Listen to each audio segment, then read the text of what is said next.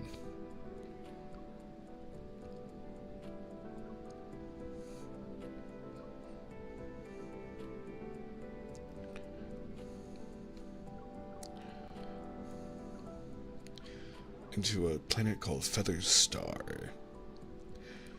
Silas had just infiltrated and taken command of a spaceship that was being piloted by two men who were just warned about his presence, but now, using his Evol, which is a unique special power located to each of the love interests and any person that's infected by, well, not infected per se, but affected by the night and the story of Love in Deep Space. Everyone gets their own special power, not just elemental, but it could be, you know, gravitational, or it could just be, you know, manipulation.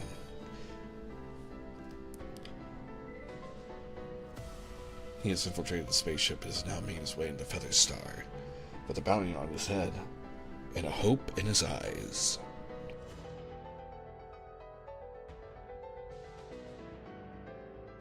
And as always, please let me know if the music volume is too loud, or if I can be louder myself, and I will adjust myself accordingly. CCC is one of the worst with the physics. I actually was trying to be nice to CCC, but I did save a couple of videos just for tonight to bring up, just in case anyone wanted to dunk on Love in Deep Space, especially with the female MC in her new bathing suit. I'm sorry, but the last time I checked, and I know quite a few ladies in my life, just simply giving a thumbs up or nodding their head shouldn't make their booba rocket and jiggle like a plate of jello on a Sunday afternoon at a church function. Jesus Christ. Those poor ladies need a lot more support than the game is willing to give them. I swear to God. Their backs must hurt so very much. Also, hello, Killer Jellery. I'll be a lurking, gonna be doing some writing with my friend here's for it. Ooh, have fun writing. I can't wait to see what you cook up. I don't know what you're writing for, if it's for a stream or not, but I hope it goes well. Thank you so much again for trusting me with your community. I will take good care of them. And with that being said, let's dive back into the story, shall we?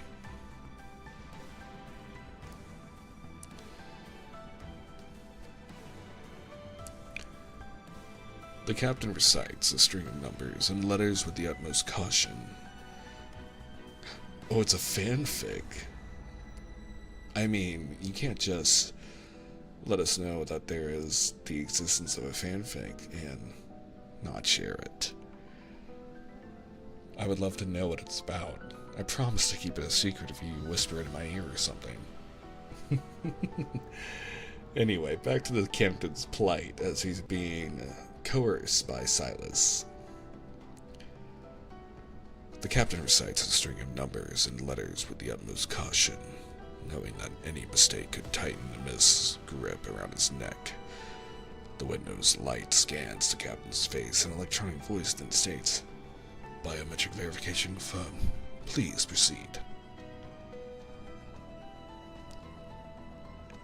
The ship glides past the checkpoint and into the airspace above Featherstar's capital.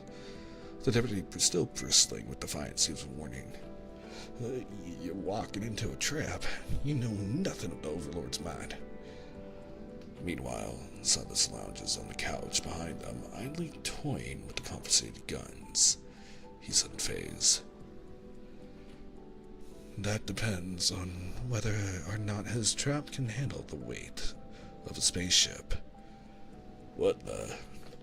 The captain and deputy exchange a panicked look, but before they can react, tendrils of black-red mist coil around their arms, yanking them toward the spaceship's control panel.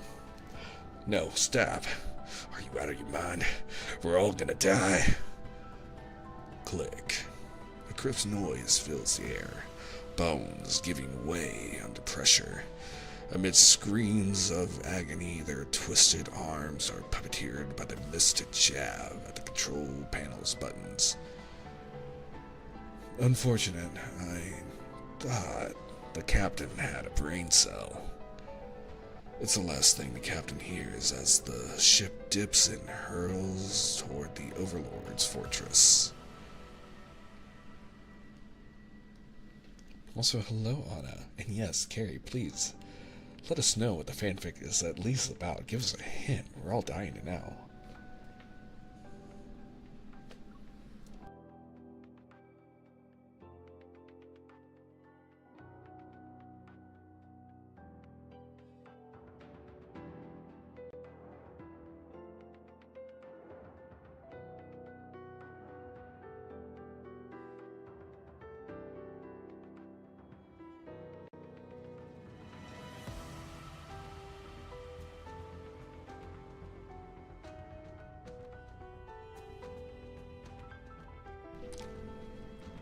Oh, that sounds fun, Anna.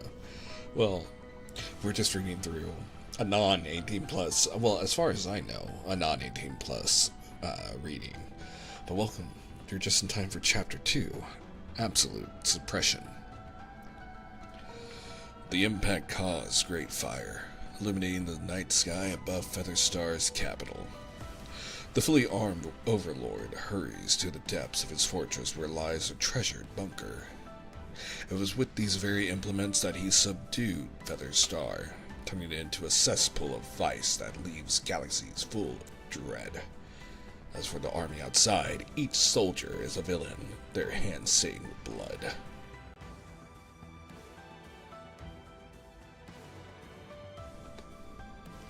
And oh yes, we are back to our ASMR streams. Also, Princess Rena, my lady, hello. I didn't say hello to you earlier. The Overlord's attempt at self-comfort is interrupted by the endless screaming outside. Behind the thick door acting as a barrier, he doesn't know what's happening in the unfolding chaos. Suddenly, tendrils of black-red mist breach the supposedly secure door. They wrap around him and drag him toward the detection device. Biometric data confirmed. The electronic voice rings out as the door, designed to withstand any assault, swings open. It's as if a red carpet is being rolled out for an unexpected guest. But the smiling figure who walks in doesn't act like one. He eyes the glittering treasures in the bunker. I thought you'd head straight for the armory. You spared me the trouble of doing some extra work. You've gone through a lot just for these, huh? You may have them all. As a seasoned criminal, the Overlord knows when to yield to a superior adversary. Sylus sits on the diamond throne, crafted by the Overlord himself.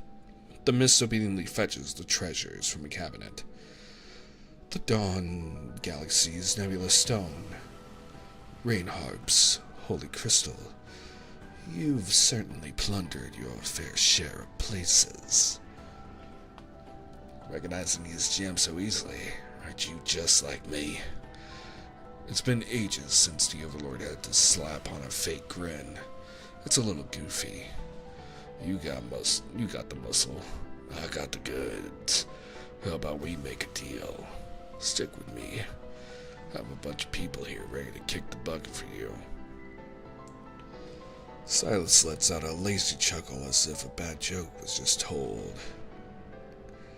Oh, and Carrie, thank you so much for subscribing to Tier 1. Thank you. I hope you enjoy the emotes. Thank you so much. Thank you for coming, especially shining the Shiny Squad. Also, let's see what you were saying. Each one of them, there's 7, has their own stories, so it's a very long fan fiction, already over 240,000 words, and we don't know how much more it'll have. Won't be sharing it publicly until it's done, as per my friend's request, since she's worried about losing inspiration if it doesn't get enough love. Oh, I will be very happy to read it. And if you need anyone to read it out loud and provide a voiceover narration, I'd be happy to offer my voice. That is really cool, though. I do have other fics, though, although I haven't published any new ones in a few years. Oh my god, Carrie, you're a fanfic writer? I would love to read these. And be able to do it on your own, so I'm glad you have a friend you're collabing with. Ooh. This is diabolical for you to make this free streaming. I feel like your ASMR reading streams deserve to be behind a paywall. You know, I don't know. My desire in making ASMR, I know that some people do ASMR, but I feel like I'm not anywhere near big enough to justify sticking any of my ASMR behind a paywall. I feel like that'd be too, how to say,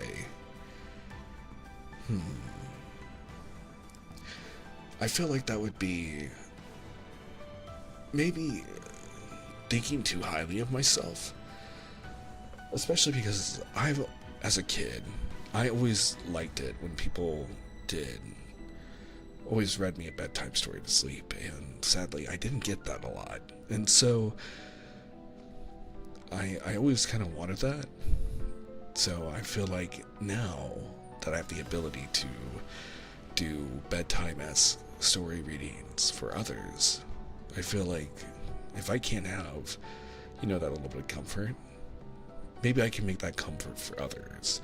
So I feel kind of, maybe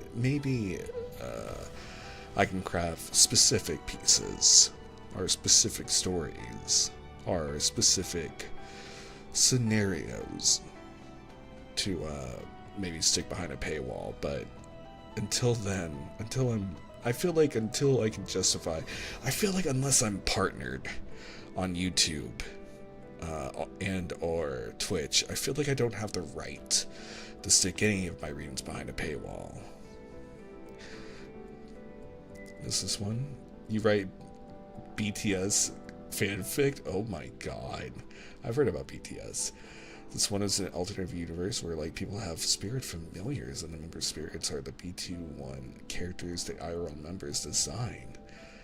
Kind of found family alternate universe where everyone ends up dating each. Oh my god. Cute. Definitely something you could certainly market off of in the future if you wanted to. Like, not all of it, but special things. Yeah, exactly. But I feel like I have to earn my way there first. Once I get to a higher, a higher renown. Again, partnered on Twitch or YouTube first, I believe. Have you tried applying for audiobook readings before? I've not. I've thought about it. But I have read some. We are currently reading also, usually on Tuesdays, I read public domain books. I have read through Peter and Wendy, which is the original Peter Pan in Wonderland. Or I've also read Alice in Wonderland, and through Looking Glass, I've read The Wizard of Oz. And I still need to read the sequel to The Wizard of Oz, which is also public domain. And right now we are reading through Anna Karenina, which we are in part 3, and all of my readings are actually available for free on my YouTube channel, which is just the same name as you see here on Twitch, Chris Nekomata, and it's all found under my ASMR playlist, and everything is recorded in order for everyone to read at their, fancy.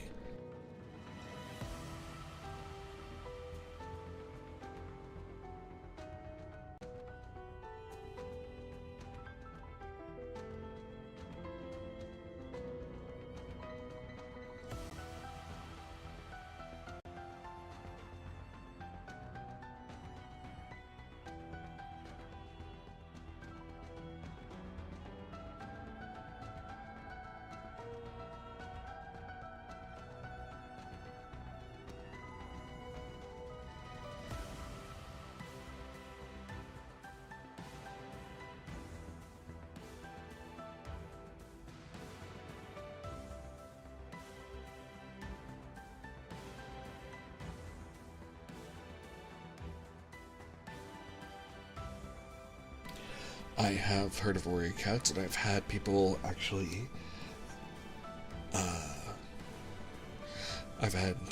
draw me as a warrior cat, but, because I do like to read things in order, let me continue with the story, and I will answer you all at the end of this chapter. But yes, if we get bigger here on my channel, maybe we can do more specific ASMR readings for like Patreon or something like that. But until then, my ASMR is freely available for everyone who comes and hangs out, because I really do appreciate everyone that stops by and spends time with me as I learn how to properly do ASMR. I just started this year.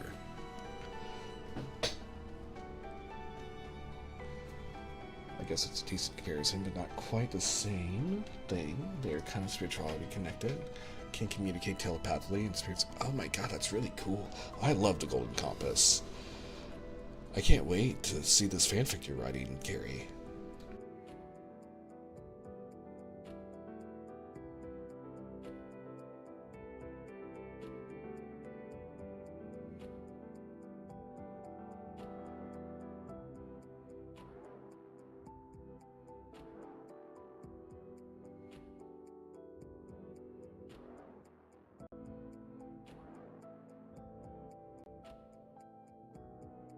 Oh yes, we're definitely going to keep going. Speaking of us, where are you going? Back now? Sometime in the next 5 years? I look forward to the next 5 years, Carrie. And again, if you ever need a narrator to read your story, I'll be here. They say the greatest works take the longest time. Speaking of, let's get back to the story. Sylus lets out a lazy chuckle as if a bad joke was just told. Unfortunately, none of the loot here will satiate my appetite. What do you want? Sylus raises a finger to miss pulling the Overlord to him. He leans in and locks eyes with the Overlord, and his right eye emits a faint glow. I had to embark on a long journey. What I want is the whole planet. Is that okay? The Overlord's gaze starts to glaze over as he plops down to the ground, staring blankly at the man on the throne. His lips twitch uncontrollably. Yes. Chapter 3. A mysterious visitor. The partially destroyed fortress is slowly being repaired, and everyone is preparing for the Overlord's birthday. Even though the Overlord called off the interstellar checkpoint alert, started counting the spaceships in the fortress, and raised the requirements for gifts from the visiting High Lords, people don't question it because of his history of being a greedy and capricious dictator. There are just rumors that the Overlord's been tied up with a mysterious guest. You lost again. Smirking, Sylus flips the king on the chessboard. You already coughed up 97 spaceships. To fill them back up, you'll need a lot of gifts. Can you do it? That's nothing. The Overlord, stuck on his throne by the mist, manages to flash a grin. Only during a game of chess is he allowed to have a brief moment of clarity. As long as I give you what you want, you'll let me go, right? Sylus nonchalantly resets the chessboard. I prefer a nice 100 over 97. Bastard. For the first time in his rotten life, this slips into the wicked Overlord's thoughts, but he keeps up his eager facade. Sure. Yes, Carrie, good luck on your lurking, and good luck on your writing. Outside the floor-to-ceiling windows lies an artificial garden.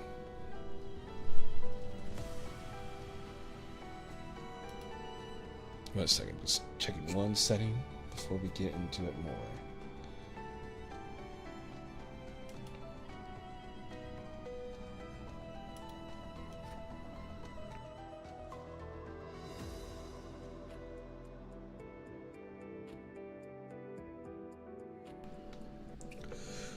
Outside the floor-to-ceiling windows lies an artificial garden. Glowing eyes lurk in the shadows, with the occasional growl breaking the silence. Are they yours? Sylus asked, laid back. They've been hand-picked by the High Lords from all over the land. If you're interested, I can have them loaded onto your spaceship. A cage is no place for beasts. He casually starts another game of chess. And thank you, I was just hydrating. As the Overlord's birthday draws near, spaceships loaded with gifts continue to enter the planet, lining up at the port as instructed. The High Lords flock to the fortress to pay their respects. As they settle down in the banquet hall, the room's fancy crystal chandeliers suddenly go out, plunging everyone into darkness. In the shadows, red mist moves like vines and seals off all entrances and exits. Some try to break through the blockade, but as soon as they get close to the mist, screams for sound which sends shivers down their spines. Everyone, a deep voice cuts through the anxiety from behind the Overlord's throne.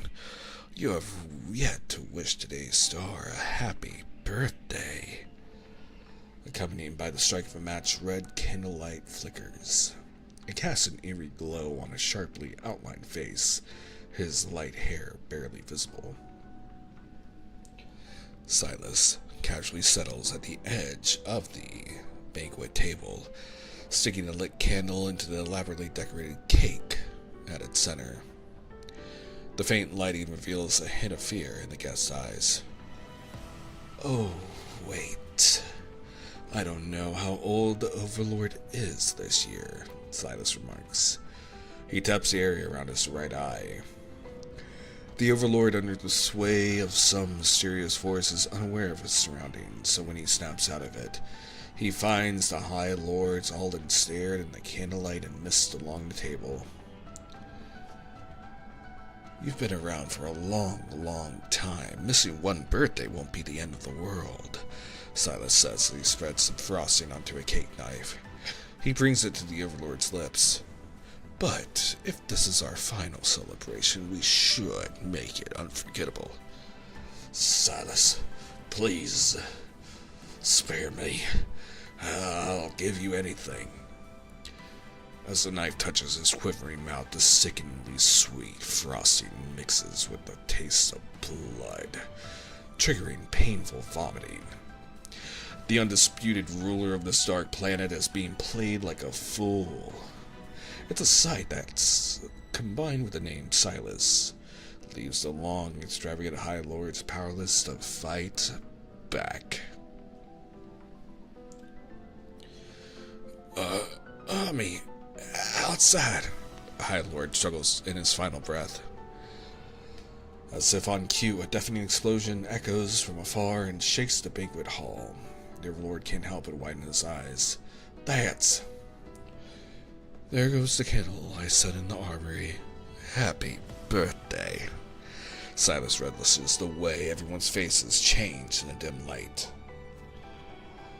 Now it's your turn to show some sincerity. He stands up and pats the Overlord's shoulders. The Overlord's life is a storage's worth of treasures from 100 ships. Anyone who brings less might not taste a birthday cake today.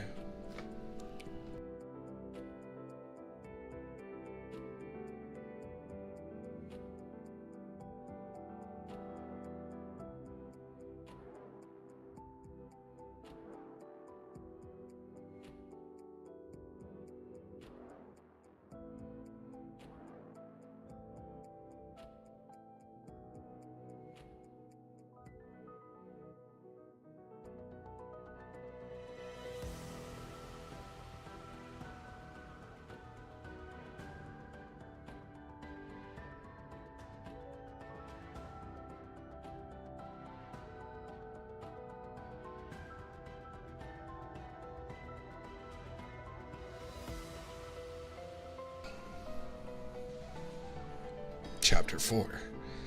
Out of Reach. And thank you, Deadly. I like to try to mix it up enough for everyone. Sorry, I was just hydrating. Arresting Sylus was Meyer's dream. He used to think of every astral enforcer shared it, but his boss's cryptic smile told a different tale. Kid, it's good to dream. In time, he understood what his boss meant. It's better to admire dreams from afar. Yet a spark still flickers in Meyer's heart. If an enforcer had arrested Sylus and thrown him into the space-time prison, why can't he be the one to toss this escapee back in? Meyer's best shot at capturing Sylus was in the capital of Philos. Maybe Sylus assumed the most dangerous spot was the safest, because that notorious fugitive strolled in like he owned the place. But soon enough, Meyer realized that Sylus didn't even see those people trying to arrest him as a threat.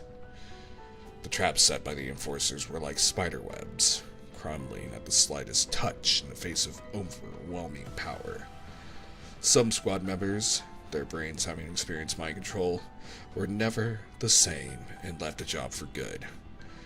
After that, word of Sylus's whereabouts drifted through the space regions like a nightmare. Every sighting was paired with crimes. Yet, as unbelievable as they are, these acts somehow never affect the space citizens' lives. Many have become legends, in fact. So, for most astral enforcers, catching Sylus was an impossible dream. When word gets out about a possible Sylus sighting near Feather Star, not a single enforcer in the fleet except Meyer seems keen on pursuing it.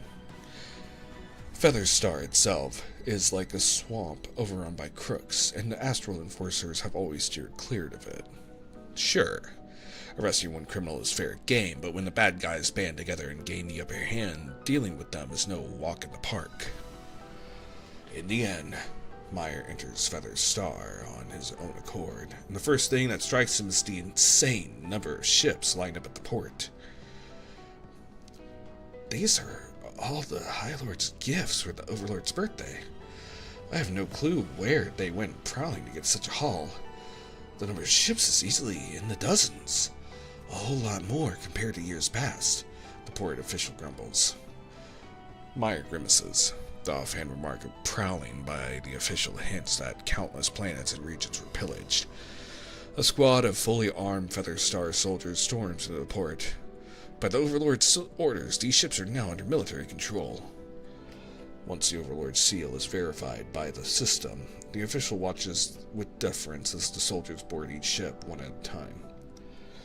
The High Lords must be throwing quite the party for the Overlord's birthday. I envy them. You know, I wonder if I'll ever get a shot at attending his birthday. The official casts a wistful glance at the Overlord's fortress in the distance.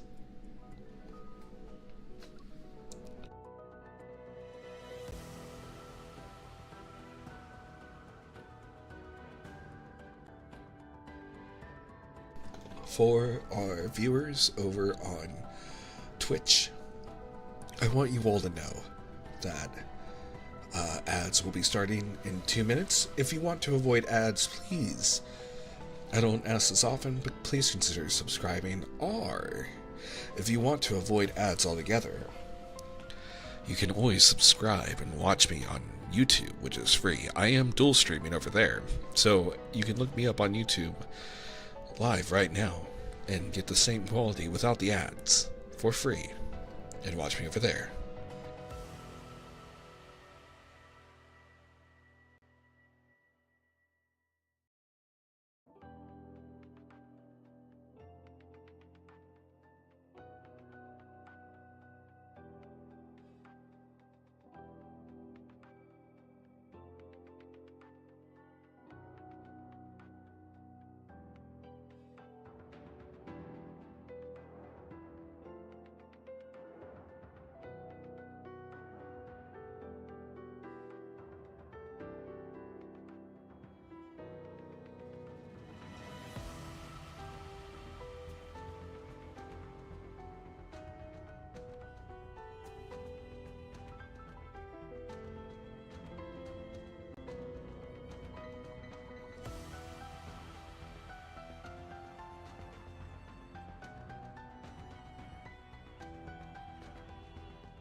Chapter 5, Judgment of Fate.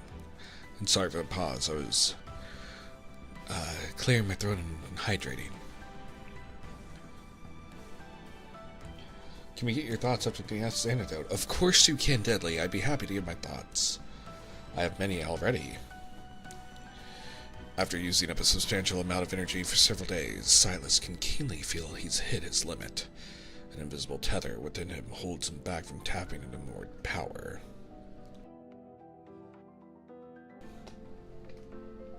If any of the captives in the banquet hall were sharp enough, they noticed the mist is slowly losing its grip. Sadly, the days of being cooped up and mentally battered have already broken these pleasure-seeking cowards. Sylus gazes at the artificial garden beneath the inky sky, those animalistic eyes silently locking onto him. He wonders how long they've been trapped there and if their wild instincts remain. Sylus, my coffers have been emptied out. Trembling, the High Lord makes a confession. It's clear this last one is unable to cough up an amount equal to 100 ships. Sylus saunters over just as the shivering man cowers, scared he'll end up as a minion like the Overlord. Please, please, he begs, closing his eyes. Sometimes real treasures aren't what you see with your eyes, Sylus remarks. He taps his temple with his finger. A smile appears on his lip as he looks at the High Lord. A nugget of valuable intel often fetches a sliver of life. The High Lord cautiously opens his eyes and sneakily glances at his peers before gritting his teeth. I know there's a High Lord here who has quite the fortune elsewhere. It's enough to fill 200 ships.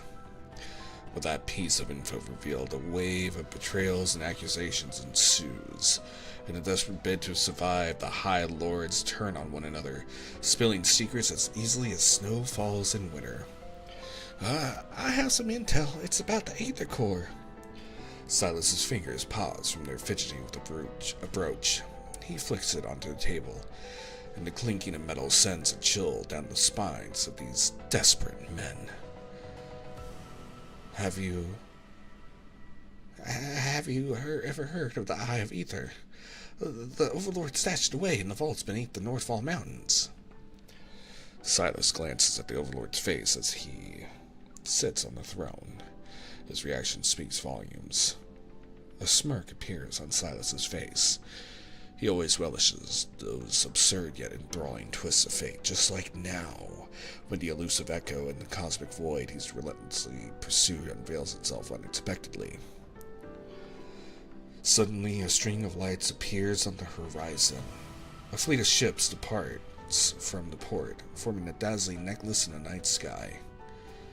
Whenever the stars align perfectly, Sylus finds himself entertaining thoughts of destiny. Now is the time to act on it. Also, hello, Terra. He casts one look over his shoulder. He sees the table and the coward still double-crossing one another. Maybe their fate, too, should be left to Destiny's whims. He takes out his gun and unleashes a flurry of shots at the floor-to-ceiling windows. The High Lords cease their bickering, their eyes widening in horror at the firearm and pieces of glass littering the floor. Sylus walks over the glass shards and marches into the artificial garden. Under the moonlight, the eyes hiding in the vegetation blink to life one by one, moving closer to him. Let's see what's left of you after spending so much time in captivity. His right eye scans each bestial gaze. The turmoil in them begins to settle, replaced by a simmering hatred akin to blades being unsheathed in the darkness. Their thirst for vengeance is directed at those responsible for hunting, butchering, and imprisoning them. With a snarl, the beasts bare their teeth. Shadows dart into the banquet hall. The nefarious villains barely have a moment to let out a scream before their blood paints the sin-stained fortress a vivid crimson. Meanwhile, Sylus vanishes into the night. Meyer, did you hear how everyone from the Overlord to High Lords in the Feather Star died overnight? They're saying the beasts kept in the fortress went mad and tore them to shreds. The scene is too gruesome to describe as a river of blood. Just one glance at the holographic replica can haunt someone for life. And on that night, several hundred ships left the port. We tracked them for a bit as they headed to various planets, then their signals disappeared.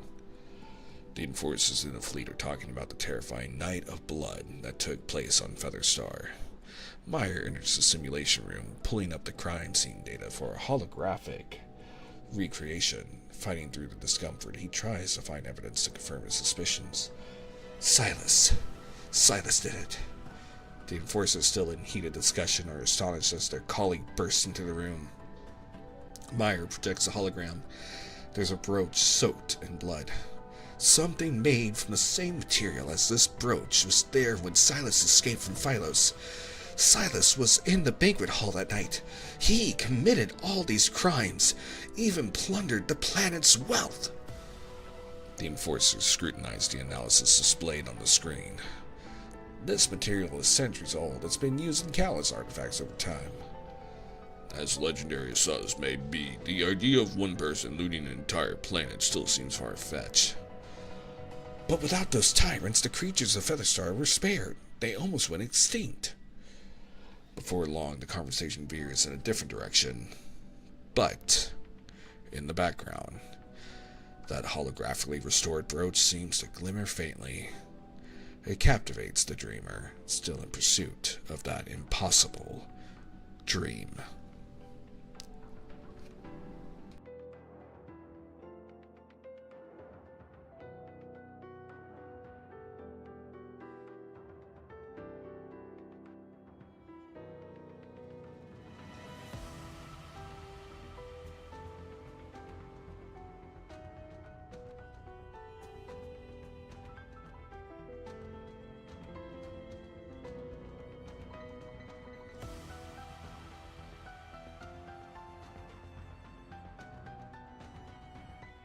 Chapter 6. Journey begins.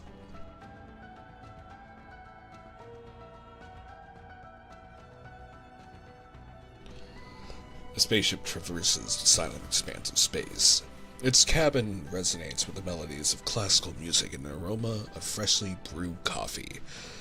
They alleviate the monotony of the journey. All the treasures on the ships have been reclassified based on their planetary origins and returned to their rightful owners. A deep voice cuts through the music's elegance, relaying messages from distant sources. Have you received your payment? Working with you is always a treat. But all these cosmic treasures, wouldn't you keep some for yourself? What makes you think I haven't? Sylus glances at a floating transparent orb, tiny blue lights dancing within it. They're seemingly propelled by an unseen force, constantly gathering and dispersing. Do you have your eyes set on your next prize already? Sylus reveals a cold smile. What? Still hungry for more? The sweetest is always saved for you. We just want a little taste. You better learn to quit while you're ahead. Our next target isn't something you can grab. Sylus impatiently flicks his finger, and the comm channel is abruptly cut off. The cabin then unveils a massive holographic interstellar map. The floating orb suddenly convulses violently, its tiny lights breaking free and scattering across the map. They gradually regroup and point to a small planet.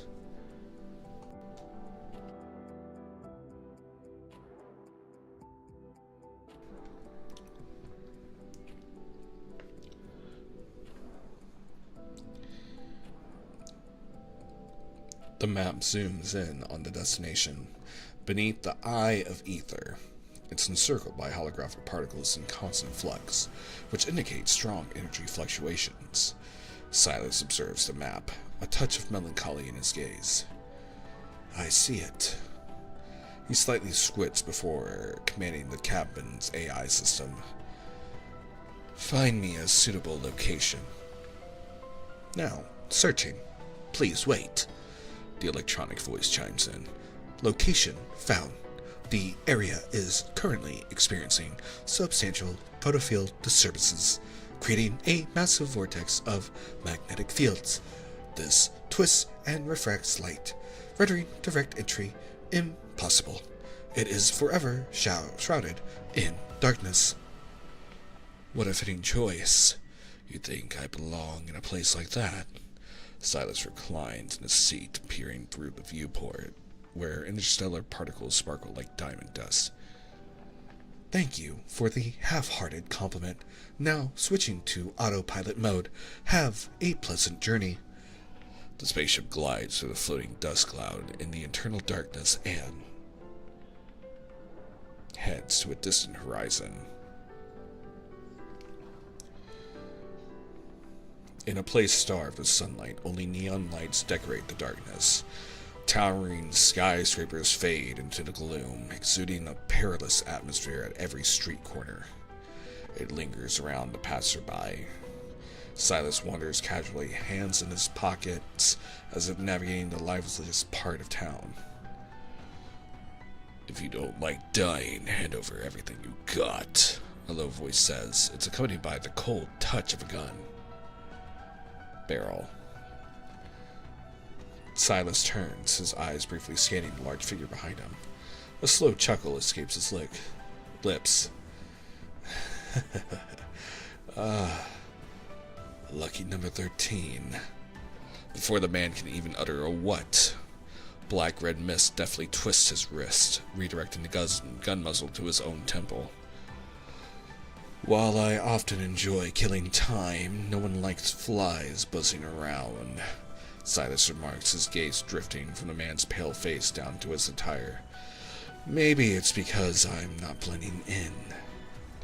Under indifferent, cold scrutiny, the thug's legs tremble.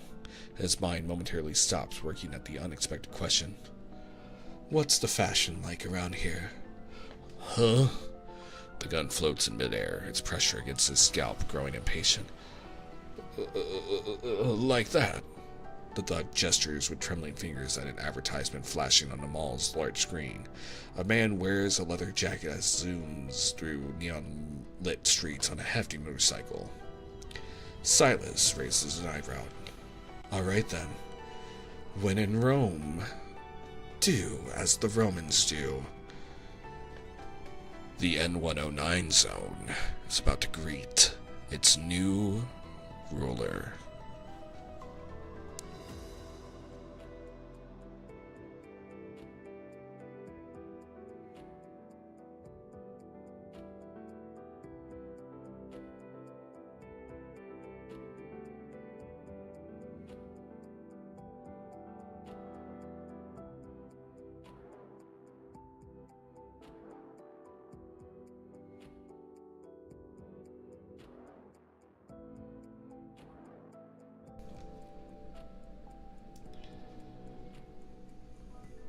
Okay, and that brings us to the end of Sylus's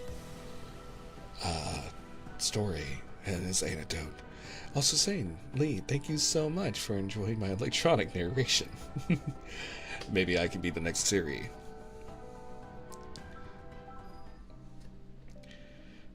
Go ahead and collect the rewards too, because why not, right? And then we will now read Caleb's anecdote.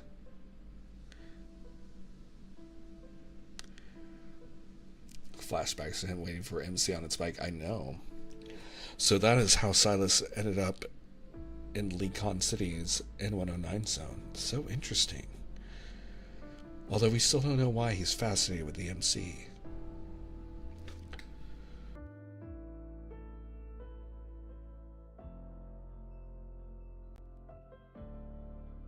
Give me 1 second while I get some water, and we will begin in just a couple of minutes.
Okay? Now, we move on to Caleb's story and his anecdote. A story called Pathless Realm.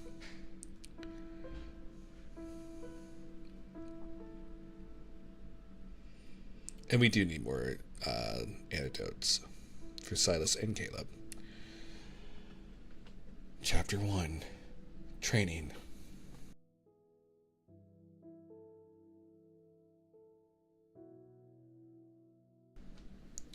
It was morning when the rain finally stopped. Oop, 1 second, I gotta sneeze.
Let's start over.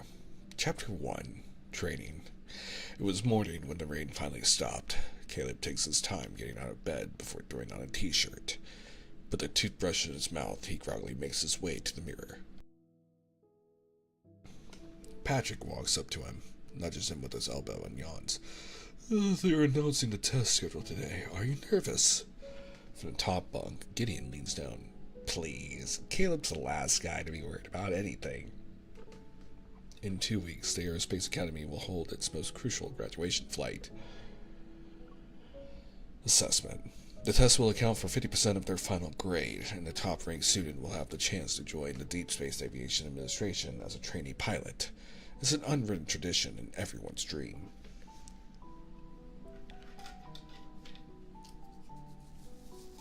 The training ground is busier than ever as Aerospace Academy students take turns entering the sphere school chamber of the human centrifuge the moment their names are called. Once activated, the chamber will spin rapidly to simulate the various accelerations encountered during flights in space. This is one of the most critical tests for aspiring pilots. The experience at 8G is intense. Internal organs are pulled and strained, and your heart rate and blood pressure will skyrocket. Each session leaves you feeling like you've gained a new understanding of what it feels like to be inside a spin cycle. Timothy stumbles out of the human centrifuge looking like a ghost, and Patrick quickly hands him a sickness bag. Gideon and Caleb turn away in perfect sync. They cover their ears to block out the miserable vomiting sound behind them. Caleb is the only one who walks out of the human centrifuge without a falter in his step. He even lazily stretches as he walks. That stubborn hair strand flattened by water earlier is sticking out under the effect of anti-gravity. I'm starving. Let's grab a bite to eat after class. Come on, how can you even think about food right now? To no one's surprise, Caleb ranks first in the training, although everyone is used to his flawless performance by now. They still grumble and insist he treat them to a meal. When he was asked why he wanted to become a pilot, Caleb said that pilots earn good money and it's a respectable profession, especially since he has people to take care of. Patrick actually felt his heart ache for him at the time.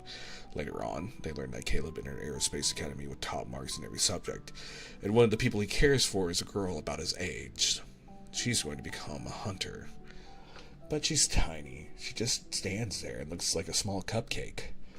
I will smack you if you don't shut up.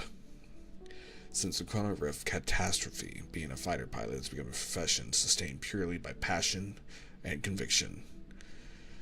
From the rigorous assessments to the extremely hazardous conditions, whether in aerial combat or combat missions on the ground, every aspect means you're more likely to die. The special Deep Space Tunnel Patrol missions brought additional challenges such as the psychological strain of extended flight hours. Few students from their class remain. Some were eliminated during their annual selections, while others succumbed to their fears and ultimately chose to leave. As a result, a course on mental health was added to the curriculum. While it doesn't count for credits or is officially graded, students must complete 10 counseling sessions outside of regular training hours until they pass evaluation. Oh my god, Caleb actually got therapy? When the evaluation results are out, Caleb's mental health score is in the lowest category. It's the only subject he needs to retake, and it stands out when you compare it to his perfect grades. Hold on, I gotta take a screenshot of this. I have to send it to a friend.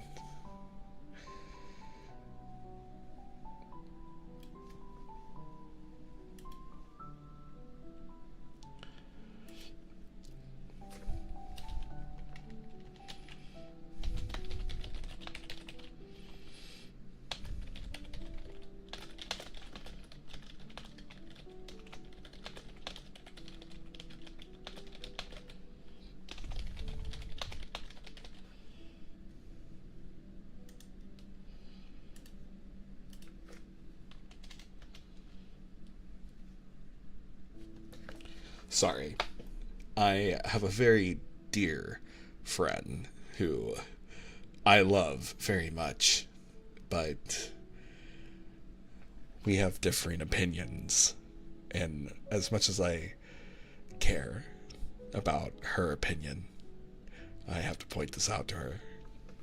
With all the love in my heart, of course, if she watches this later.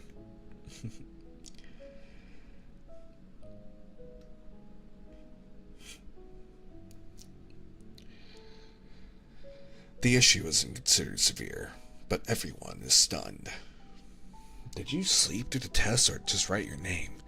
Even if you went to the office and recited the pilot's code of conduct, the teacher would cut you some slack. Caleb lets out a small, and says, something came up that day, so you missed the test. It can't be helped. I guess I'll start working on it today. Gideon sees the test result on Caleb's phone and quickly scans through the multiple choice questions before his eyes land on the essay section. The prompt is as follows. What do you consider to be the greatest challenge during flight missions? Caleb's answer was, it's hard to get home on time. Gideon's speechless. In the mental health evaluation column, the final result has only one line. Psychological consultations are recommended. Hold on, I gotta take a screenshot of this as well, chat.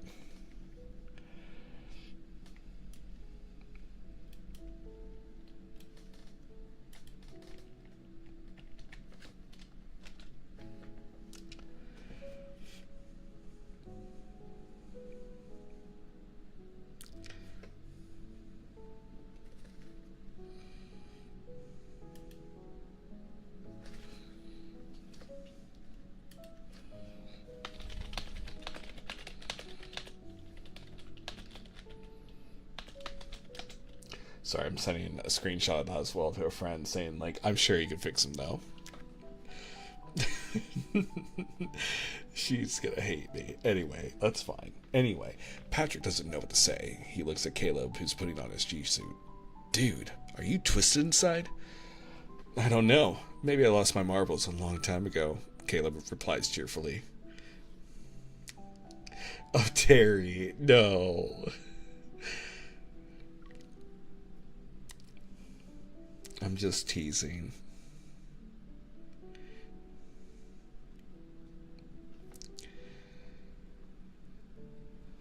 Chapter 2. Dreams. Among these 4 dorm mates, Timothy is the odd one out. Born into a family of fighter pilots, he scored perfectly on every theoretical test, but consistently ranked last in practical assessments. If he were to be honest, he doesn't like Caleb. Whenever he hears that they're praising their rising star and lowering their voices when he's nearby, Timothy can't help but compare himself to Caleb, and Timothy always comes to the crushing conclusion that he's not even close.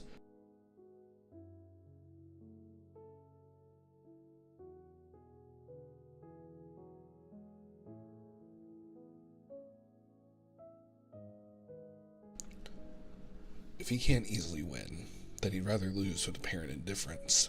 This is a defense mechanism carefully crafted to protect his pride. In the quiet hours of the night, specifically after his 3rd attempt at the human centrifuge, he stumbles to the break room while clutching his violently churning stomach. He's exhausted physically and mentally speaking. To make matters worse, leaning against the locker and watching him with concern is the last person he wants to see. Caleb, what are you doing here? Caleb sets down his carefully made but bland-tasting meal and hands Timothy a drink with electrolytes. I'd come in for my mental health interview. I haven't eaten yet, though. Do you want some? No thanks. Someone like you would probably get pulled into the team as a rare talent even if you failed, since you have the gravity of all in all. Noticing the bitterness in his voice, Timothy quickly says in a casual tone, but if you don't pass the assessment, then the rest of us will be failures. You act like nothing matters to you. So what's your actual reason for becoming a pilot? Well, I guess it's my childhood dream. With his G-suit half undone and hanging loosely at his waist, Caleb leans back on his hands as he sits on the table. Planes can break through any barrier and go wherever you want, right? Is that it? It does sound like something from the essay you'd write in grade school, doesn't it? He chuckles. But that's how I feel. If the Chrono Rift catastrophe happens again and the world ends, maybe I could fly somewhere else to escape. Caleb rests his chin on his hand and looks up at the blue velvet night sky through the skylight. He seems to be genuinely considering a possibility, but his casual attitude about this makes something twist in Timothy's chest. He can't quite name the uncomfortable feeling. Maybe it's just jealousy. Whether those words are true or not, speaking so openly about one's dreams takes immense courage in his eyes. It's a privilege reserved for naturally talented winners who easily achieve their goals and aren't afraid of falling because there's no gap between their dreams and reality. He isn't Caleb, who becomes the center of attention wherever he goes like the sun, and what that kind of star radiates isn't warmth but rather brilliance. A blinding light in itself, it makes gloomy people like Timothy want to look away. But the sun will always be the sun. What about you? Caleb crosses his arm and leans forward. His expression is earnest. Timothy hesitates before answering. My father is a retired pilot. You know how it is, following in your father's footsteps. I don't really have any dreams of my own. If I don't make it as a pilot, I'll try to stay and become a counselor. I'll just go home if that doesn't work out. Then why don't you hit the pause button in the chamber if it's not important to you? That's because... Come on, the training room is still open. Do you want me to practice with you for a bit? Timothy instantly recoils. He's practically fleeing as he pushes open the door. No thanks, I need to head back to the dorm. 1 week later, during the graduation flight assessment, everyone in the observation room watches as Caleb, the first to enter the cockpit, appears on the live feed. The cabin door is sealed shut, and the tail fins and flight indicator lights come to life. His headset blocks out the powerful winds, and engines roar while the hissing airflow stirs up fine dust particles. After receiving clearance from the control tower, Caleb puts on his helmet with a slight nod. He grasps the metal necklace he's wearing and brings the pendant to his lips for a gentle kiss. It's a ritual he performs before every flight. During the final countdown, he lowers his helmet visor.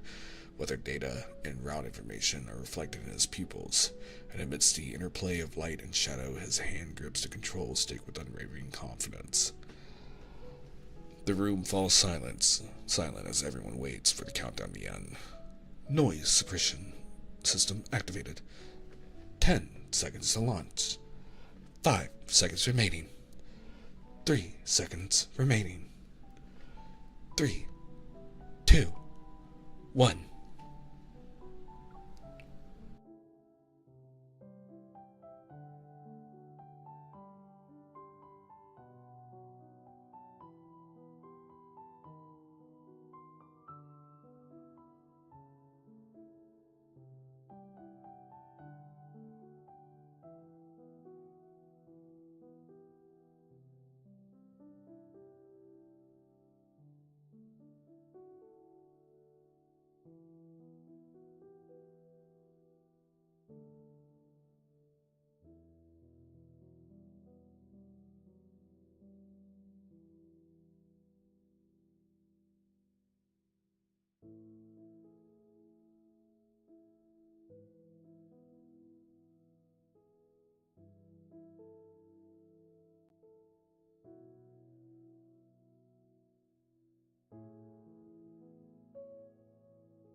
Chapter 3, Night Flight.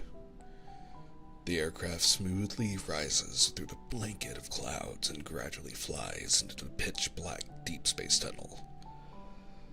The familiar sensation of weightlessness creeps through Caleb's body and mingles with a thrilling reverberation.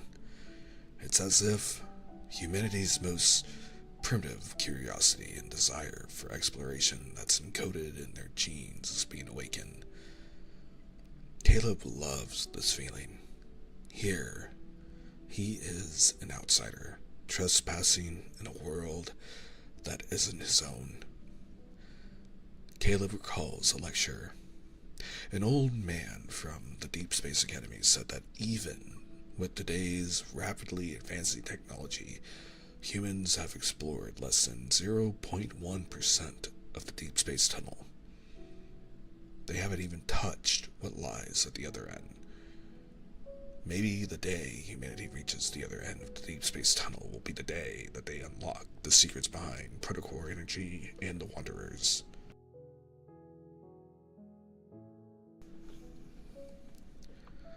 The scholar's words have been burnt into his memory, since they were delivered with such fervor.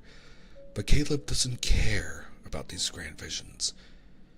His desire to become a pilot comes from himself.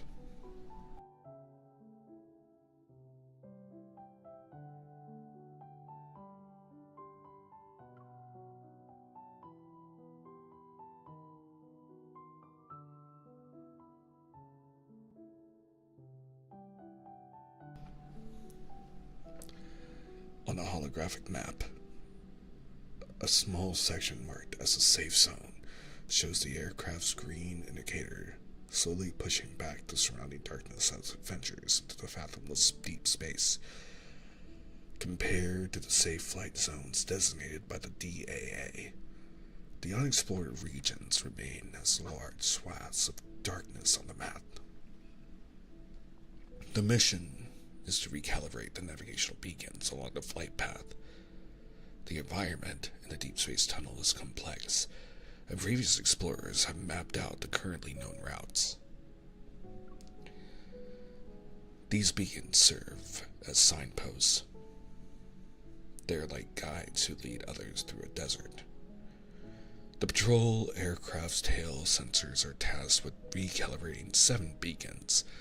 The first few are completed without a hitch, but for the final one, the aircraft's wings start shaking violently. Storm particles batter the cockpit windshield, hammering against it like a tempest. At the same time, the observation staff notices something is wrong. The video feed goes dark, the battlefield anomaly reading spike, and the signal begins cutting in and out. Caleb, return to base immediately. An instructor, Saki, shouts into the communications terminal. But the calm signal is fading.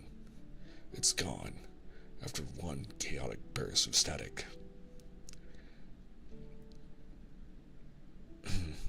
The green dot representing the patrol aircraft vanishes from the tracker as if it never existed.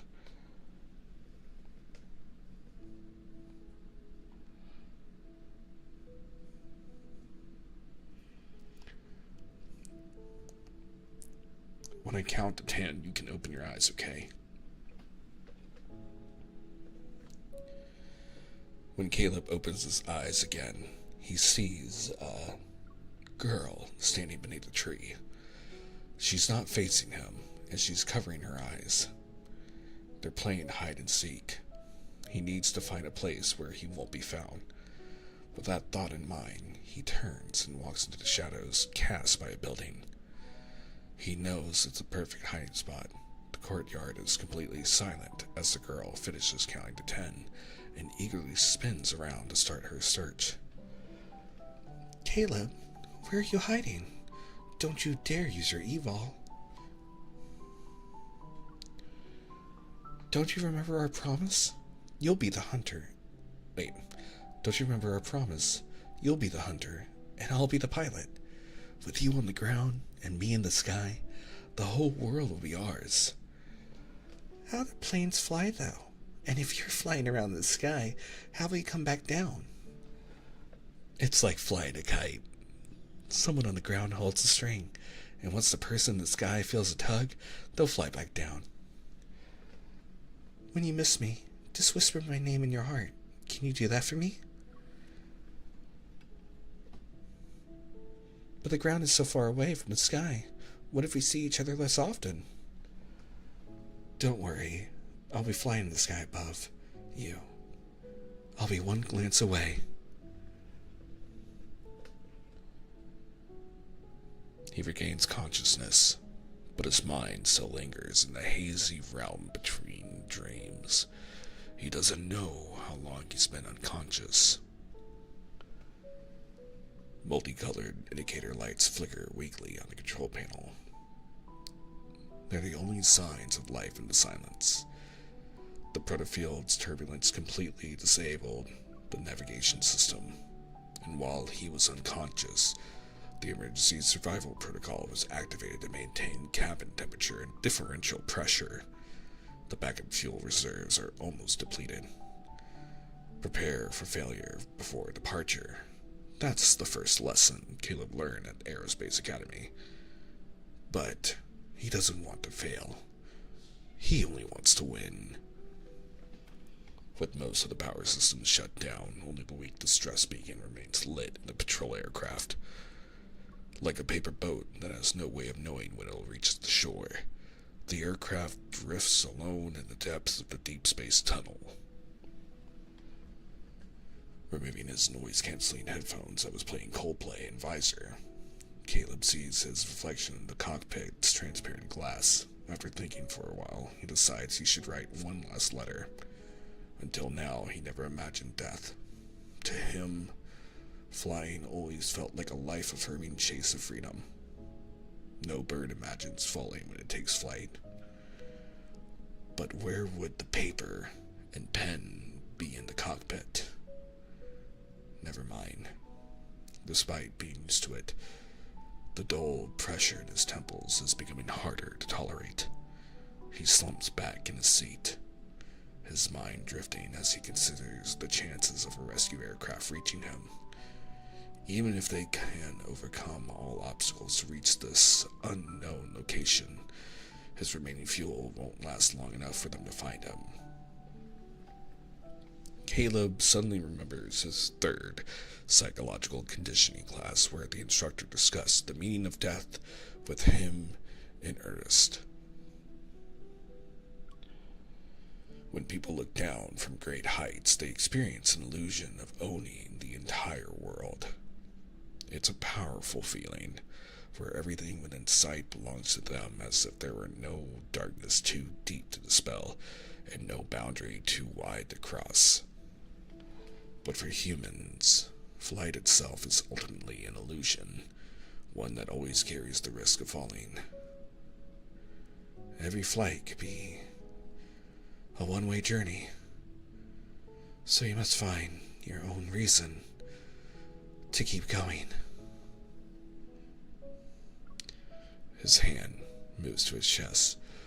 The necklace's pendant engraved with the words, "When you come back," still rests closest to his heart. He can still feel the lingering warmth from when those fingers brushed against his skin.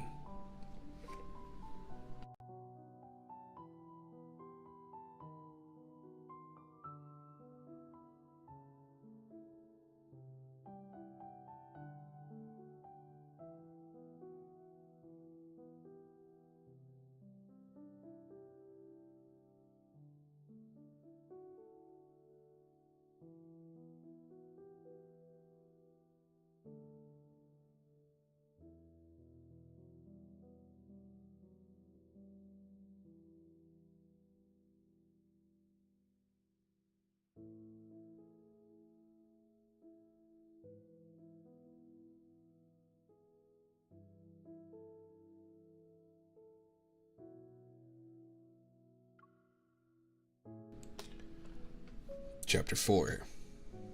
Escape Velocity. The rescue aircraft finally finds him on an abandoned floating island far from Skyhaven's main isle. As suspected, the flight positioning system was severely damaged by electromagnetic interference. When the rescue robots detect signs of life, they find the pilot in the cockpit. He's covered in blood, and his face is barely recognizable.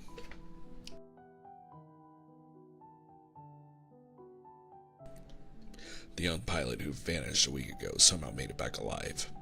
The flight parameters from Black Box are almost entirely consumed by white noise. No one knows what he's been through. The only clues come from reconstructed return flight data. It reveals that he somehow flew in the opposite direction of his intended route and crossed through the unexplored pathless realm. The cost was 3 broken ribs and significant lung damage. After a month of being in the hospital, his 3 doormates visit him. They heard about his injuries from their coach, and each step to his room was heavy with worry. Concerned, Gideon turns to Patrick. "When we open the door, stay calm. It doesn't matter what we say." Patrick nods. Among the 4 roommates, he has always been the most level-headed. Yet now he stares sadly at the flowers in his hands. "Do you think he can even hold these? After what happened to the aircraft, who knows what conditions he's in?" Timothy remains silent. Usually, he would take pleasure in seeing his rival's misfortune, but he finds himself wrestling with complicated emotions this time.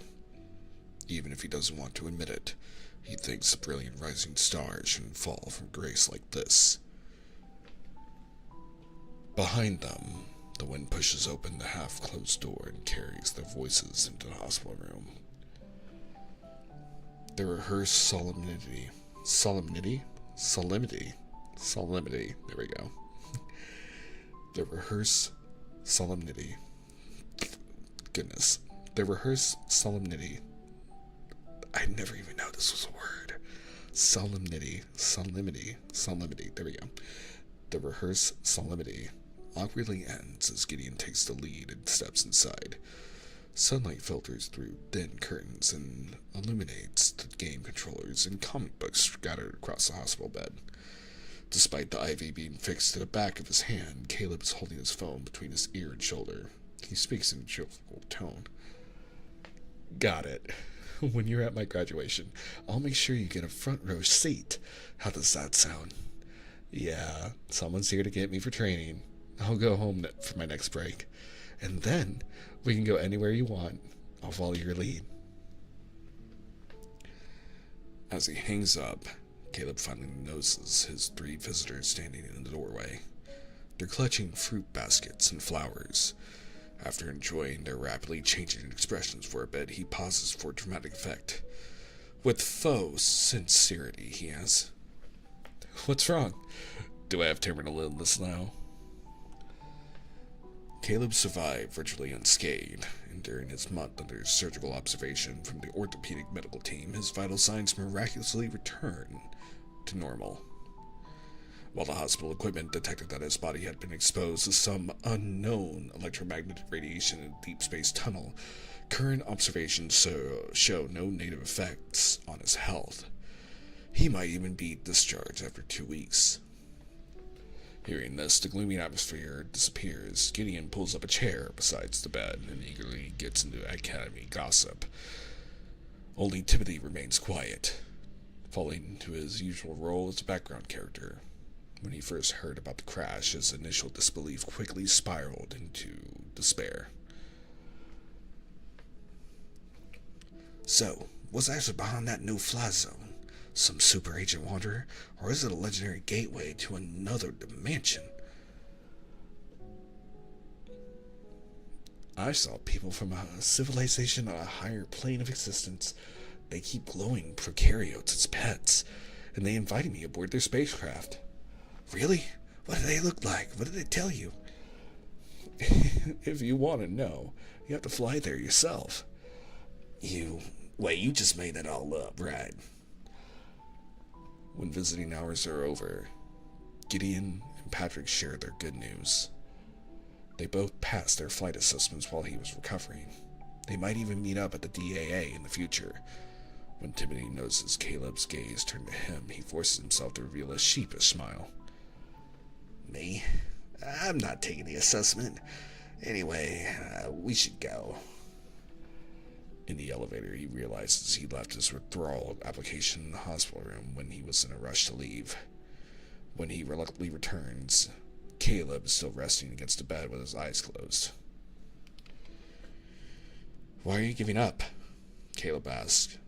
He seems less concerned and more curious. After the accident, they lowered this year's flight assessment difficulty. Gideon and Patrick performed well, but Timothy still couldn't reach the finish line within the time limit.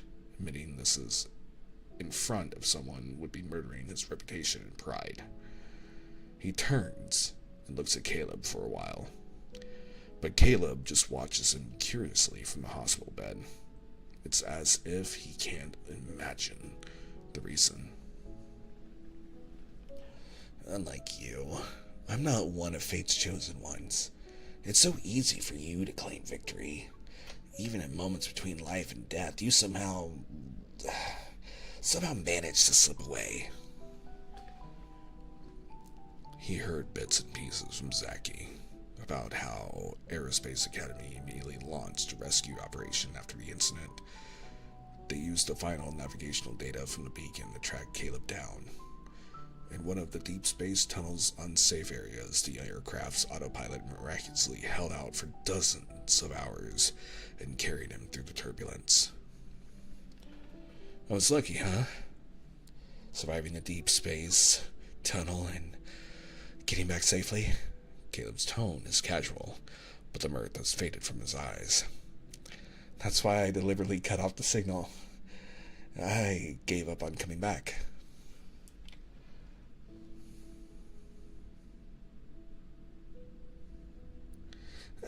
The fuel was below 10%.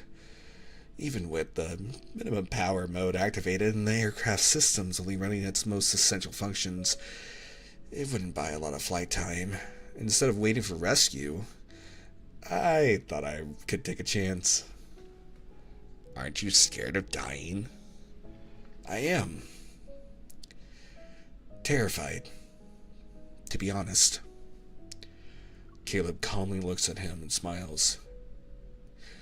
But my desire to reach my destination is greater than my fear of dying.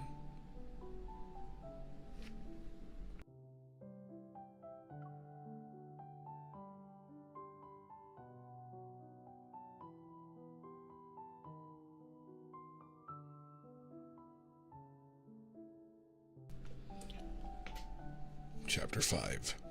Arrival. See you after our break then. Bye.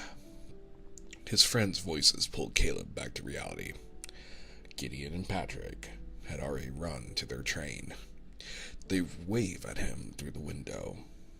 At the same time, the train to Lincoln City appears near the opposite platform. He lowers his eyes to the message's draft, pinned to the top of his screen. I'm back. After thinking about it, he slowly taps the backspace key. He can't explain why, but imagining her reaction when he suddenly appears before her is enough to make him smile.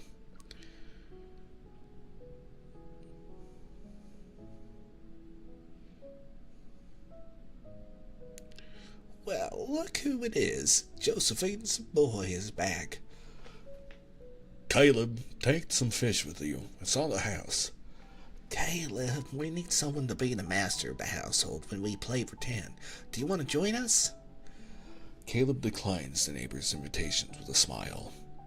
As the sun sets, footsteps and voices grow soft and languid before melting into dusk. As his key turns in the lock, the warm, familiar scent of home greets him.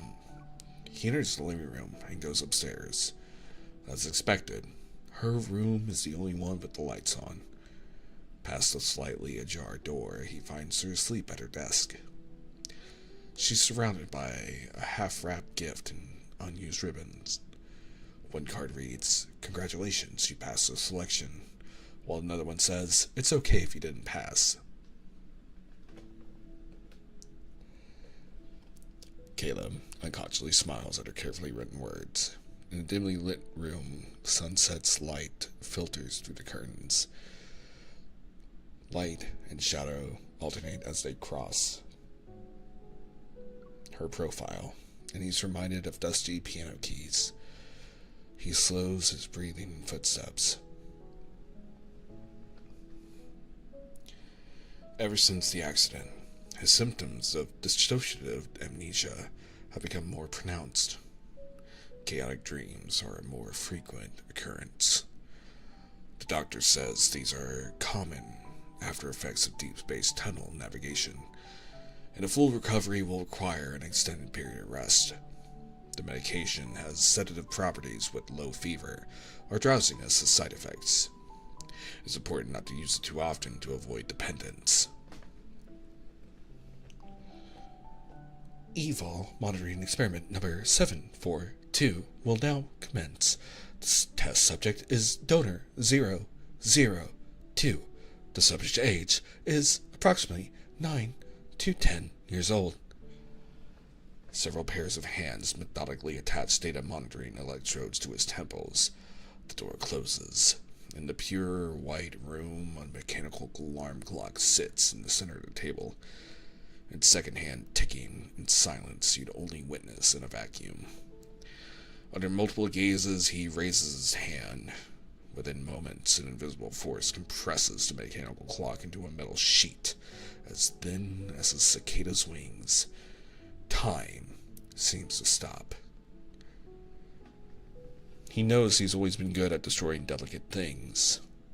The people behind the observation window say that the test subject will become a force comparable to a black hole given time. Not even light could escape it. And thank you for the stretch. I'll stretch right meow.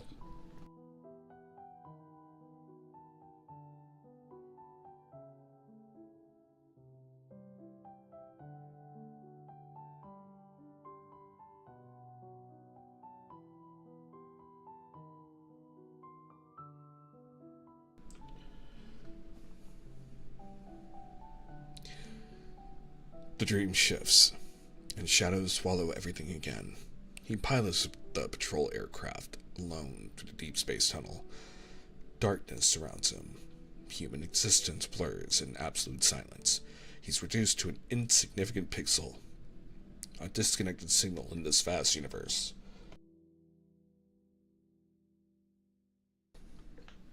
He thinks he hears a voice ask him something. Does it hurt when you fall? Are you scared? In the darkness, someone takes his hand. Their touch is tender, gentle.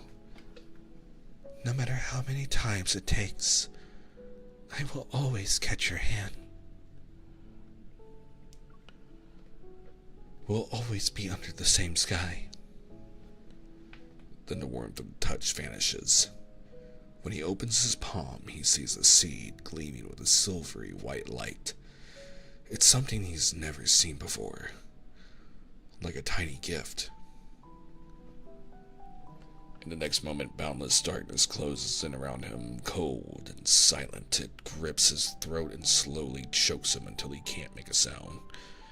These memories seem to be the only thing he can hold on to. The painkillers are wearing off. This isn't the first time he woke up from those chaotic dreams, and these episodes have become more frequent since his return. He massages his throbbing temple and looks outside. It had started raining at some point. The door to the room adjacent to his is slightly open. Caleb goes in and sits by the headboard. He watches her sleeping face for a long time before taking her warm hand. His fingers slowly intertwine with hers. He firmly holds her hand and wonders if their tightly woven palm lines are the thread that had pulled him back. Outside, the rain continues to fall, and under the eaves, newly hatched birds in their nests raise their tiny feathers against the wind. Thank you for that, bats. Maybe the fledglings will grow strong. new feathers and leave the nest after the rainy season. Do humans become attached to things like baby birds?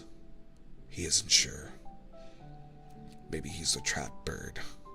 But outside, it's raining. It keeps raining. Forever and ever. Maybe they'll fly their separate ways once the skies are clear.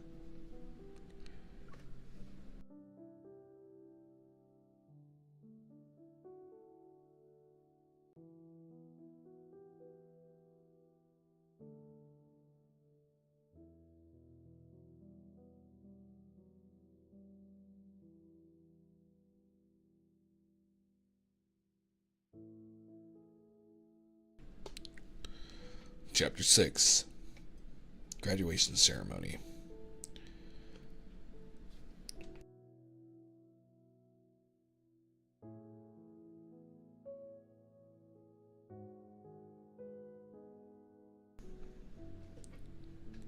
The next time, Timothy sees Caleb is at the Aerospace Academy graduation.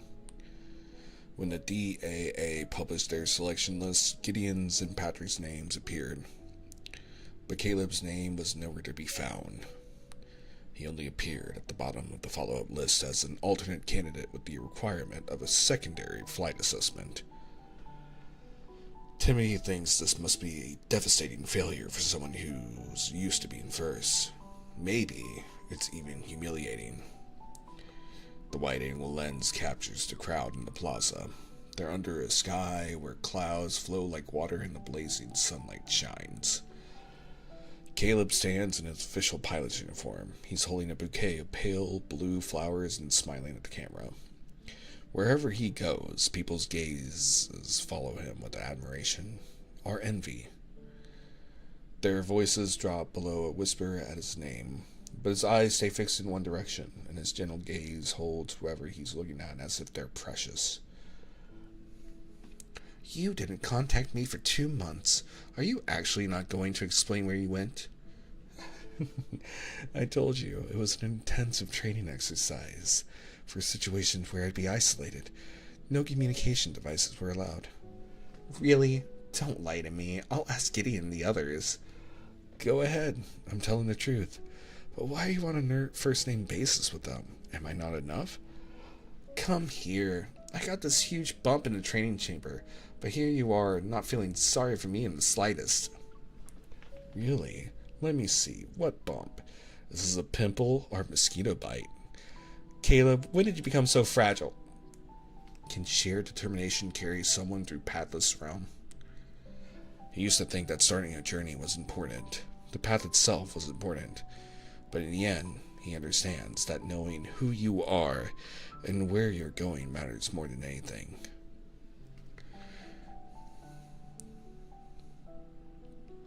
After signing the transfer application and dropping his locker's ID card in the return bin, he feels a weight be lifted from his heart.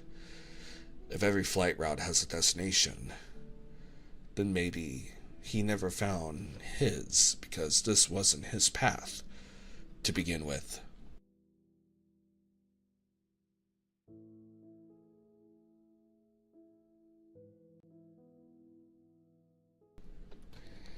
And that brings us to the end of Caleb's Anecdote.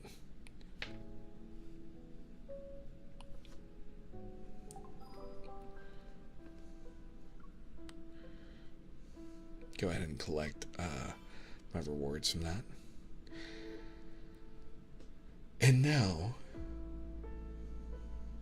since we've reached this part of our night, we're not ending here. We still have a little bit more time. So I believe we will now transition to a world underneath. So, give me 1 second as we transition to over there. I do hope they release more anecdotes for Sylus and Caleb. Sylus' anecdote, as I did promise someone wanted to know my thoughts of the review exactly. Sylus, I believe, the game itself doesn't really mention that there is interstellar travel or travel between multiple planets. They only ever mention Lekon City and the wanderers there. They don't mention the fact that there are wanderers all over the galaxy, and that there is law and order, trade and travel across these galaxies. It's fascinating, to say the least. So, to know that Sylus himself, in the end, was really just taking out the trash of a planet just to get some treasure, money, resources, and then going to the N109 zone.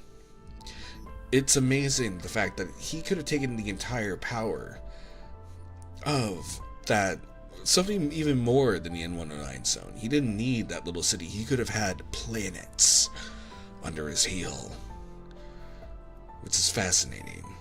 But he chose instead to free all those planets, really, by destroying the High Lords and the Overlord, basically giving back over the realms to law and order, because he basically decapitated the Hydra in a Herculean effort, which is amazing, just to downgrade himself to living with all the resources he had in the N109 zone. Fascinating.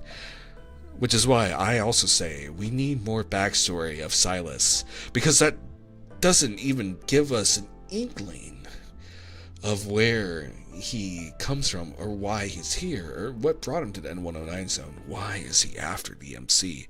Now, I'm saying this with not having fully completed Death and Rebirth, the storyline that's currently happening. The planet Lekon doesn't quite have space travel completely yet, but the ones outside, like Xavier and Silas, have that technology. Interesting. So you're saying that Lekon is still... That's interesting. You'd think that, if Lekon doesn't have that access, but they have the deep space tunnel travel abilities and the flight, the DAA, and the ability of space travel. It's curious how they control travel in and of itself. But with that being said, moving over to Caleb's side of the story, with his role of exploring the deep space tunnel and therefore space travel, and also linking it back to Xavier, like, it's obvious that there's multiple instances of interstellar fellas making their way to our MC. Also, not to dunk on Caleb too much, but I always have to say that I had to stifle a laugh at the fact that he needed psychological evaluation, that he failed because he doesn't know how to communicate his feelings, and even his own bosses noticed it. Like, my guy, like, is that not an alarm clock to wake up and go and get therapy? Because, my friend, you blew up, disappeared, and started working for an evil corporation known as Ever. Like, what is going on there? But maybe that's me jumping the gun. Are they don't inform the people they know more than letting them on like the DAA? Yeah, the DAA seems to be very shady, because they're already shown themselves to be a separate enforcing governmental like hierarchy than what Lekon City can do, because they're above anything that even the Hunters Association can enforce, which is scary.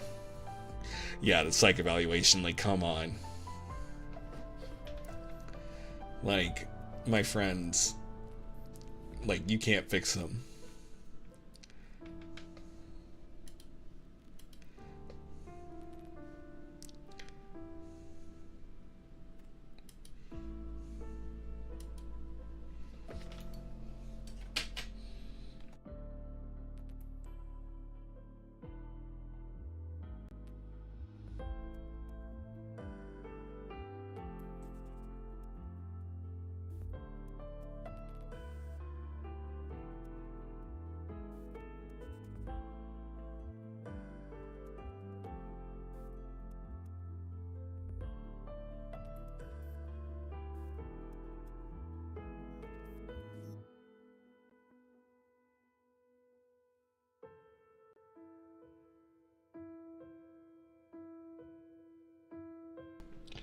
The psych evaluation mentioned was before he was blown up, by the way. Yeah, no, that makes sense because Grandma was still there and so was the house.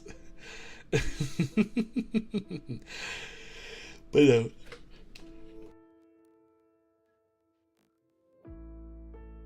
is definitely trauma. Anyway, with that being said, let's go ahead and jump over to a world underneath. Speaking of trauma. Hello, Sylus. We're going to go to a world underneath, which I've been told that there's a lot of lore here that we get to go through. So, for now moving forward in our readings of ASMR, we are now moving on. The explosion gif, yes, the explosion gif.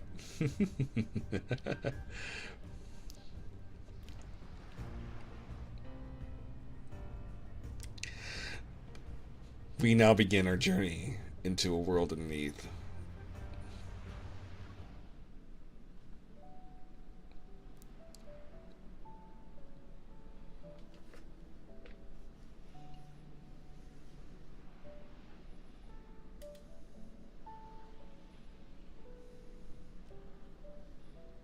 Let me just hydrate real quick and we'll get right into it.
Chapter 1. The One Left. Someone knocks. Zane opens the office door to find William's girlfriend, Sienna, standing outside. She manages a pale smile and holds up a box. "This is for you, Zane." A martyr's badge is inside it. It's very conspicuous on the velvet cushioning. It reminds Zane of the spilled blood that night at Mount Eternal. Zane is silent for a moment before he steps aside to let her in. "I've been thinking, but I just can't accept it," Sienna says as she sits across from him. She cradles a cup of hot water in her hands. "William was always so busy after he joined the EVOL Special Rescue Unit, but he would always come home after he was done with work. Now. Also, this will be the one story that we read from the world underneath, and then this is where we'll end it for the night, okay?"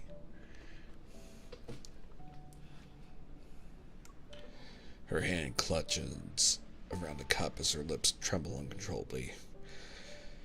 "If I don't see this badge, I can tell myself that he's still at work and just hasn't come home yet." Wiping away her tears, Sienna puts down the cup, gently pushing the box towards Zane. "Keeping this with me will only serve as a constant reminder that my William will never return. I can't take it anymore." Zane's expression becomes more solemn. After a while, he nods, opens the drawer close to him, and puts the box inside. Sienna bows and says, "Thank you." As she prepares to leave, she glances at the swaying tree branches outside.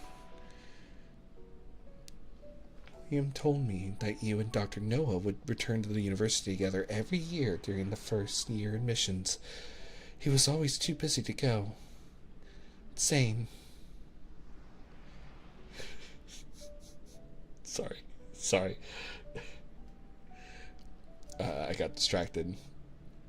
"Zane, if you see Dr. Noah this year, please tell him William said hi."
Oh, are Ocean Waves playing? I didn't mean to have Ocean Waves playing. Thank you so much. Hopefully they weren't playing for too long. But thank you for letting me know. I wasn't meaning for that to happen. But for those who were curious, I recorded those Ocean Waves myself, actually.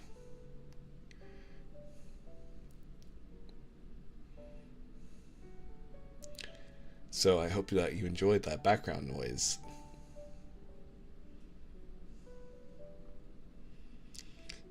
You were fake crying for narration? No, I wasn't. I was laughing. I'm sorry. I saw something silly. You're good. It was soothing. I'm glad it was soothing. I try to remain professional. Anyway, continuing on to Chapter 2, Review. On the first day of school, Dr. Noah is already waiting at the entrance of Skyhaven University. The soon-to-be retired professor stands as straight as a pine tree. "Good morning, Dr. Noah." At Zane's greeting, Dr. Noah smiles. He turns and pats Zane's shoulder.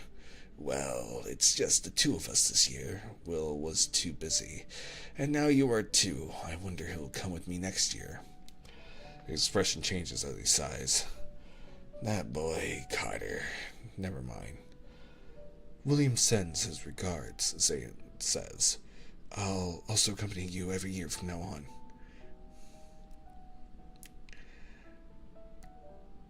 That's nice to hear, but nothing is more important than the patients, Dr. Noah says. The two of them enter Skyhaven University and head to the auditorium.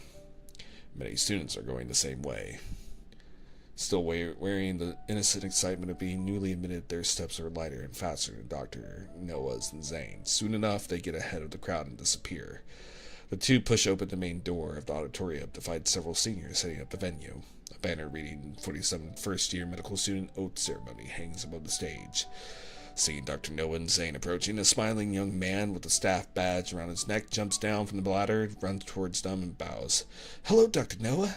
I'm new. I heard from my seniors that you will also be here for the oath." "I'm here to reminisce," Dr. Noah replies. Then turns to Zane. "This is your senior, Zane." The young man looks surprised. "You're the legendary 35th academic god that we all pray to before exams. And now I get to finally see you in person. Many of us look up to you as a role model, me included. Can I take a picture with you later?" Zane is taken aback by the request, but eventually nods. As they talk, soft but solemn music begins to play in the auditorium. A large number of first years enter the hall in an orderly manner. Standing and waiting for the ceremony to begin, the young man bows at them again and goes back to the stage to adjust a microphone. Dr. Noah takes a step back, making way for a few students to pass by. "I will have the utmost reverence for human life, maintain a sense of duty and dignity in practicing medicine, and adhere to good medical standards." The oath begins. The newly admitted medical students look on with determination. Their eyes sparkle under the morning light. Dr. Noah looks at Zane, recalling how many years ago he watched this man participate in the same ceremony. As a first-year student, Zane was younger than everyone else. His presence alone made him stand out. When he raised his hand to take the oath, his composed and steady demeanor made Dr. Noah wonder how far this young man could go in the field of medicine. The oath ceremony ends. The students, imbued with the responsibility and honor of taking their oath, leave one by one. Dr. Noah leads Zane to the cafeteria through the excited crowd. "William and Carter were like this too." Dr. Zoa can't help but get caught up in the moment. He shakes his head and changes the topic. Never mind. I heard the cafeteria has sweet and sour ribs today. Do you want to grab a bite?" Zane smiles. "All right." Near the end of the cafeteria is a towering research building. 3 students wipe their mouths, run past them, and mutter about their bacteria being dead. Startled sparrows fly over their heads from the treetops. Dr. Noah looks up at the building, lost in thought. "Zane, have you heard of the rumor? The ghost in the office?" Zane frowns, a little exasperated. "These kinds of unscientific rumors are everywhere in the School of Medicine." "Indeed," Dr. Noah says. His gaze lingers on Zane for a moment before he chuckles. "I wonder who started it."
Sorry, I was hydrating and giving my voice just a little rest.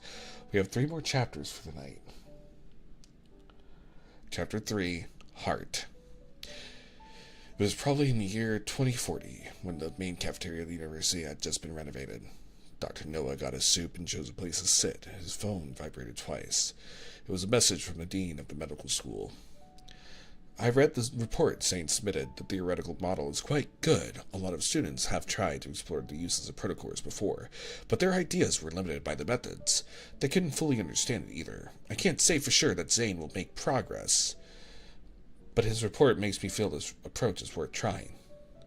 Then there was another message. Your student has great ideas and seems to be quite bold. Dr. Noah didn't hide his pride. Of course, he's good. I chose him. He put his phone on the table, intending to finish reading the paper he had started the day before, but the noise from the neighboring table got his attention.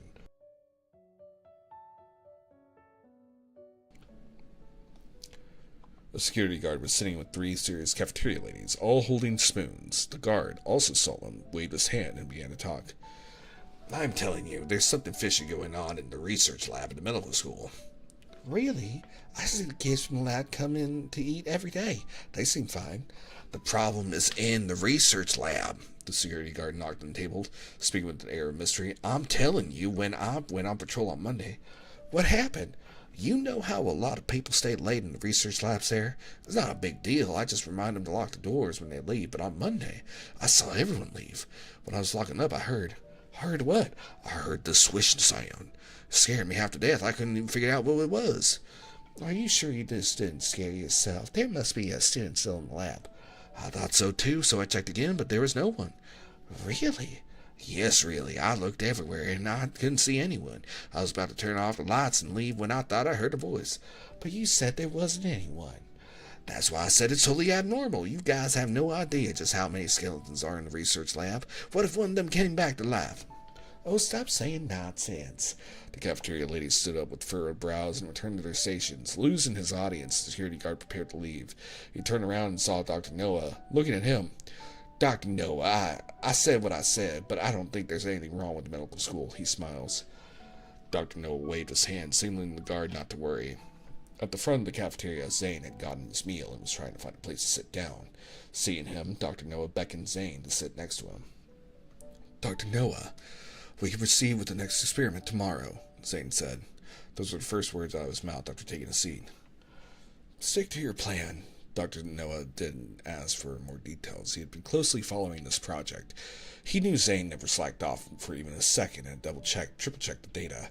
He understood the importance of this project to Zane and trusted that he had it under control. As he ate, Dr. Noah remembered something. Tuesday morning, did you miss the exam? Zane's hand paused for a moment, a hint of embarrassment flickering in his eyes. I'm sorry. If you don't take it, you won't get a score.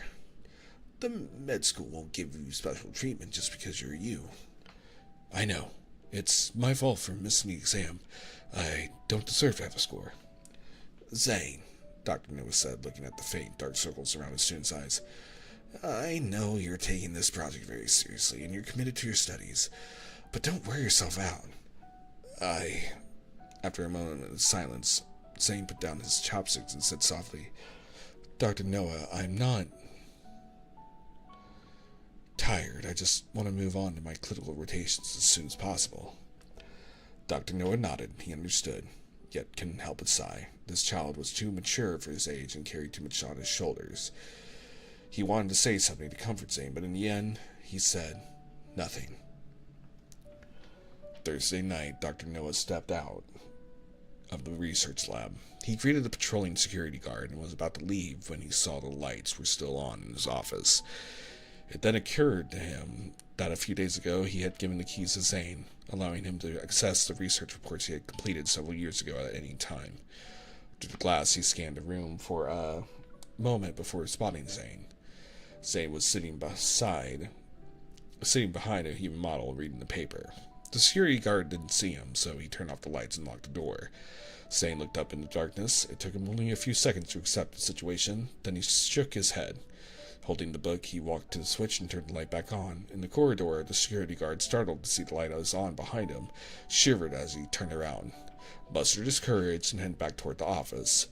Noah sighed and made a detour back to the office, taking Zane, who was still reading, out of the office.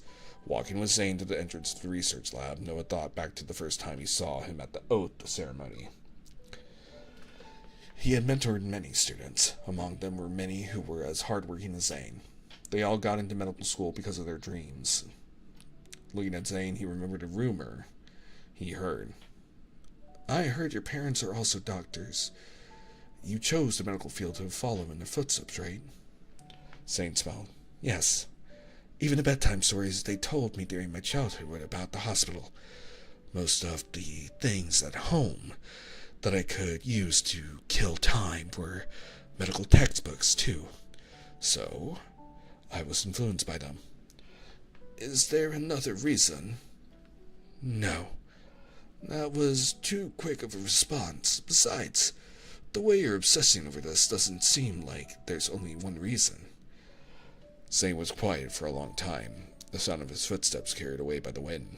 Just when Dr. Noah thought Zane wouldn't answer him, he spoke up. It's also because of someone. Dr. Noah kind of expected that. He stopped walking and turned to look at his student, who rarely opened up about his feelings. He saw Zane standing alone in the first snowfall of that winter. I don't want to be incapable of doing anything again when I become a threat to her.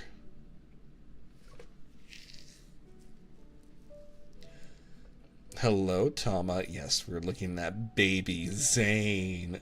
Baby boy Zane. Also, I need to send you a couple of DMs later about Mr. Caleb and his failed psychological eval. Also, everyone, if you don't know who Tama Magatama is, she is one of the cutest Nekomatas on Twitch, and you should definitely go give her a follow. She is the one that introduced me to Love in Deep Space. And I know that a lot of people know who she is, but still at the same time, please, go give her a follow. She is probably one of the funniest people and one of the funniest content creators that follows Love in Deep Space way more deeply than I do.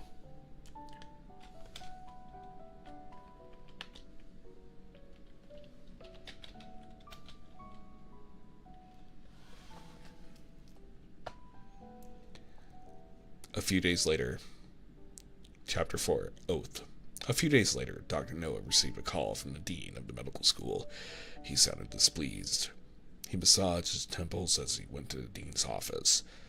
As soon as he opened the door, he heard a quiet voice ask, Why did you destroy your part of the experimental data, Zane? Zane stood in the middle of the room, silent and expressionless. Sure, it doesn't affect others, but it could have helped this project achieve its purpose faster. The dean stepped closer to Zane, his fingers tapping on the desk. There was more frustration and anger in his voice, the kind that came from a fellow researcher. I remember you worked hard in the lab for weeks.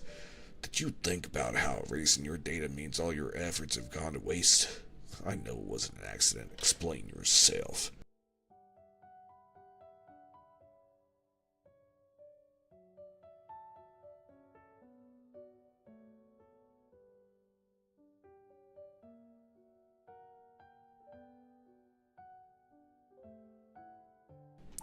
Caleb's psyche is an explosive situation, as far as I'm concerned.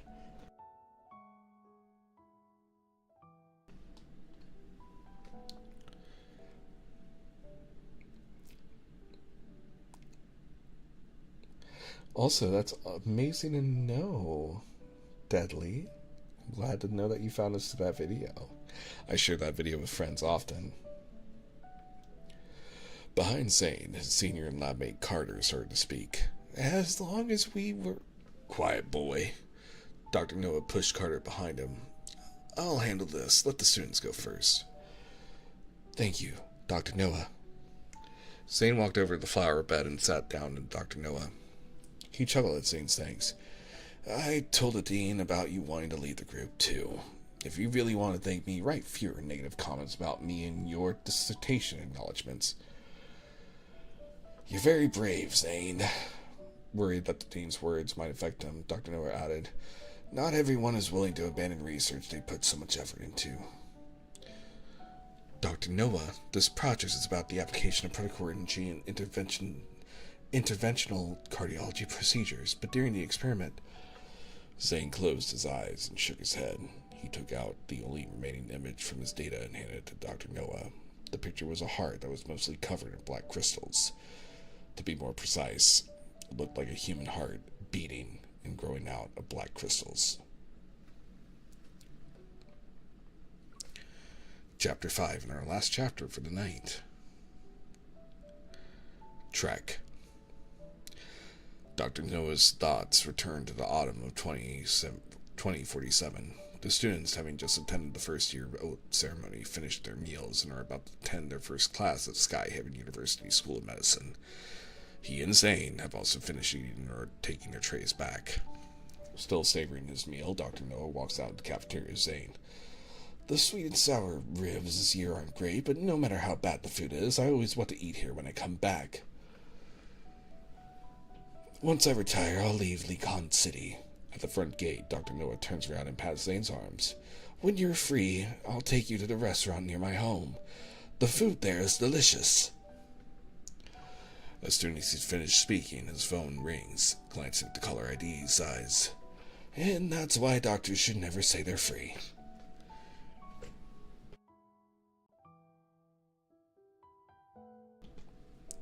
Then, with a serious expression, he starts walking away to answer the call. Dr. Noah, I'll drive you back to the hospital. After the call ends, Zane walks with him to the parking lot. As they pass the flower bed outside the research lab, Dr. Noah remembers something important. Have you visited her? Zane pauses, then says, Not yet. Are you afraid? No. He shakes his head, his voice steady. Dr. Noah gets out of the car in front of Axo Hospital. He watches as Zane drives away. When he disappears into the traffic, the elderly doctor slowly turns around. For some reason, that kid always feels surreal. It feels as though, despite standing in the crowd, he would never be a part of it. He remembers that night when a single light glowed in the campsite during a blizzard in the Arctic. He remembered the lonely figure leaving in the cold wind the next day when the experiment's data were destroyed. Perhaps the path the young man walks has only heavy snow and level ground. He's destined to walk alone. As his teacher, Dr. Noah can only hope that one day a fork in the road will appear before the young man, offering him tranquil respite.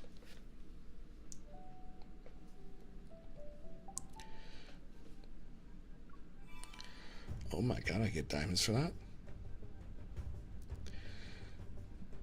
Have you seen the new Xavier trailer, Chris, before you go? I've not seen the trailer, but I have definitely seen the look. I don't know if the trailer is actually available on the app, but if it is, we can watch it.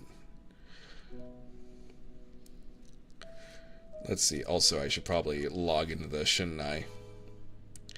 There we go. Get that free 5-star, right? Alright. We can before we log out for the night. Hello, Sylus. Get all my promises and stuff. Anyway. Let me see if we can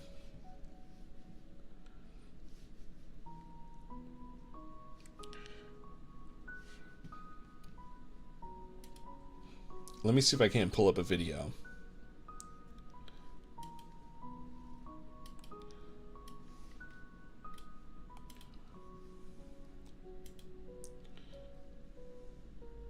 For you, it might be late, but for me, it's the perfect time to start the day.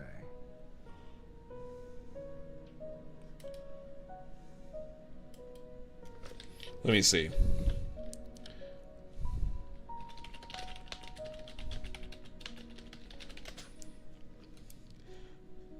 Here we go. We can watch it. Oh, it's 5 minutes long? Oh my god. We can watch it though. Nya nya. There's your nya nya for the night. And thank you for the head pat, Sandy. Thank you. The air at night is more refreshing than daytime. Okay, here we go.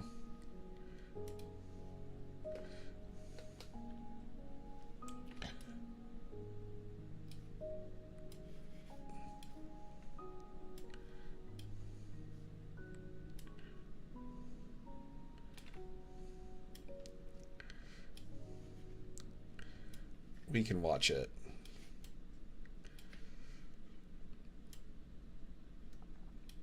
Right here. But I do need to put this behind myself, don't I? Let's do something fun. Uh-oh. Okay.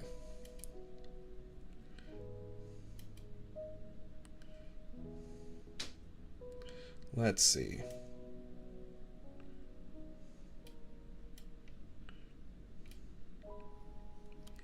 And let's turn off the lad's game for a second so we can watch this.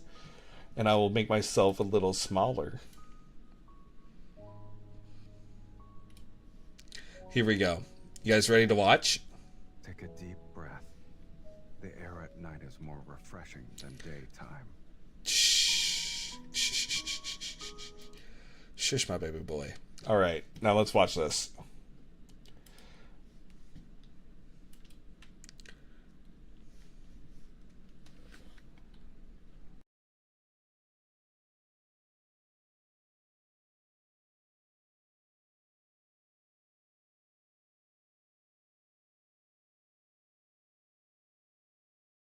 Oh my.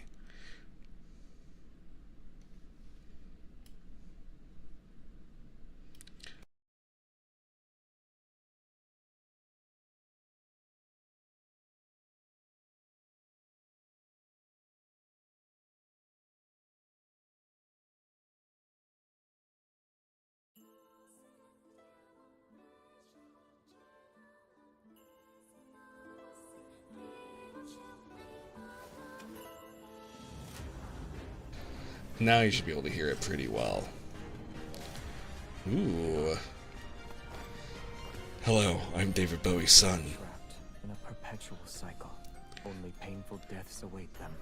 Leave while you still can, or you'll meet the same fate. This land only cares about you walking into its trap. Savior, I curse you. You shall never find deliverance. You will be devoured in the act of David Bowie's upset with his son. Is that so? May your last words come to fruition. Life and death hand in hand. All must die. Heed the king's words. Sever sins. What crimes did I commit to become a sinner? For sinners. There shall be no Oh my god, that's so badass. their incessant chatter a crime. They are but vanquished foes. If that's the case, then our swords should be pointing in the same direction. Hold tight.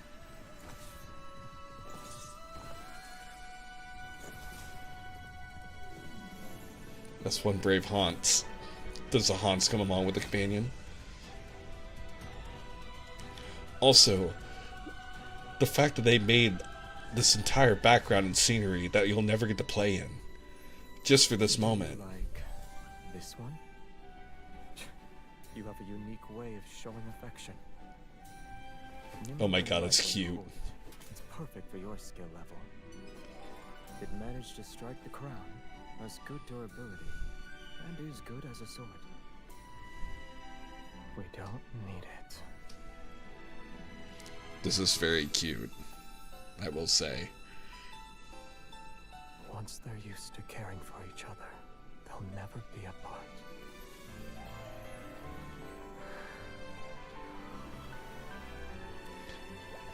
Oh my god, is this allowed on Twitch and YouTube? Spicy.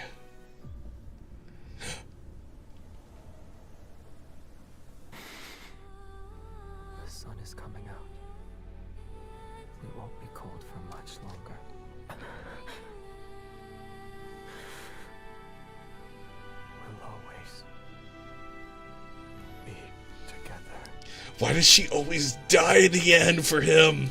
That's so mean. However, you're still in my hands. Is this form of etiquette sufficiently respectful toward the chosen one? He's very pretty in this, I will say.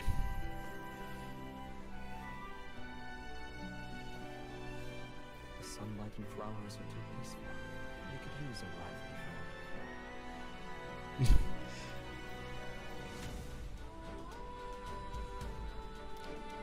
Of course, they have to put him in white for the special edition. It would be an insult if they didn't.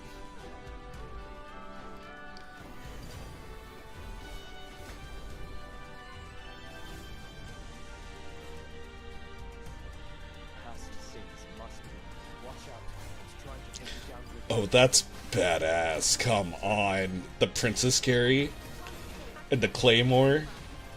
That's amazing. Come on. End the story if you can't change it.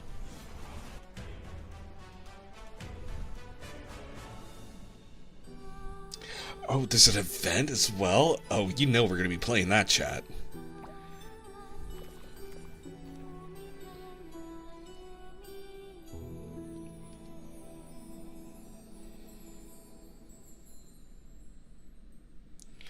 Okay, that's really cool. The inks for all the new myths, the last two ones. Oh, man. Oh, my poor little chat. Okay. I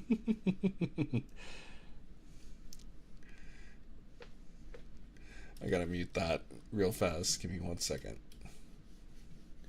Shh. Shh. Shh. Shh. Shh. Shh. Shh.